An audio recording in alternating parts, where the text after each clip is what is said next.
Hello all, இன்றைக்கி நம்ம என்ன பார்க்க போகிறோன்னா கொழுக்கட்டை. ஃபஸ்ட்டு தேங்காயும் கார்டமனையும் அரைச்சி வச்சிட்டேன்.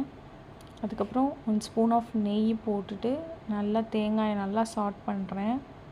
ஏலக்காயை போட்டு அரைச்சிட்டேன். அதிலையே நல்லா சாட் பண்ணிகிட்டே இருக்கணும், தண்ணியெல்லாம் ஊற்றக்கூடாது.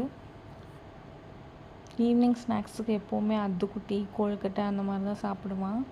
நான் நாட்டு சக்கரை யூஸ் பண்ணுறேன். நீங்கள் வெல்லம் கூட காய்ச்சிட்டு ஸ்டிர் பண்ணிவிட்டு நீங்கள் அதை யூஸ் பண்ணிக்கலாம். நாட்டு சக்கரை உங்களுக்கு தேவையான அளவு, உங்களுக்கு சுகர் எவ்வளோ தேவையோ அந்த அளவுக்கு போட்டுக்கலாம். நான் 5 or 6 ஸ்பூன்ஸ் ஆஃப் நாட்டு சக்கரை யூஸ் பண்ணுறேன். அதை நல்லா சேர்ந்து சாட் பண்ணி எடுக்கணும். நல்லா சாட் பண்ணி எடுத்துட்டு அந்த கன்சிஸ்டன்சி நல்லா ஸ்டஃபிங் உள்ள கன்சிஸ்டன்சியாக வரணும். இந்த மாதிரி கன்சிஸ்டன்சியில் வந்துடும். அடுத்து அரிசி மாவு தான். நான் நாகா ரோஸ்ட் தான் யூஸ் பண்ணுறேன். அரிசி மாவில் லைட்டாக உப்பு போட்டு ஹாட் வாட்டர் யூஸ் பண்ணுங்கள், ரொம்ப சாஃப்டாக இருக்கும். இப்படி கையில் பிடிக்கும் போது என் கையில் ஒட்டவே இல்லை பார்த்தீங்களா. அதுக்கப்புறம் இந்த அரிசி மாவில் தண்ணி ஊற்றணும். ஹாட் வாட்டர் தான் ஊற்றுறேன். கொஞ்சம் கொஞ்சமாக ஊற்றுங்க.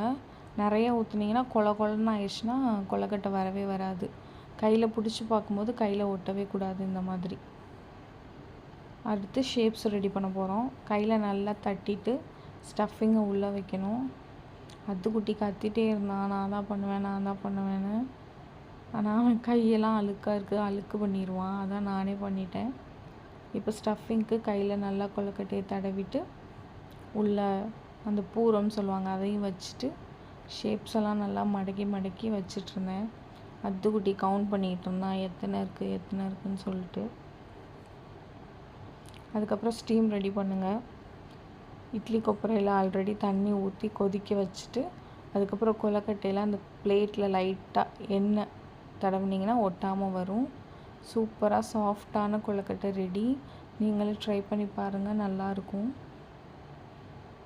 இப்போ நாங்கள் சாப்பிட போகிறோம். அத்துக்குட்டியும் ரெடியாக இருக்கான் சாப்பிட்றதுக்கு. பாருங்கள் எவ்வளோ ஈகராக உட்காந்துருக்கான்னு, எவ்வளோ சாஃப்டாக வருது பார்த்தீங்களா. ட்ரை பண்ணி பாருங்கள், ரொம்ப நல்லாயிருக்கும். டாட்டா, பாய்.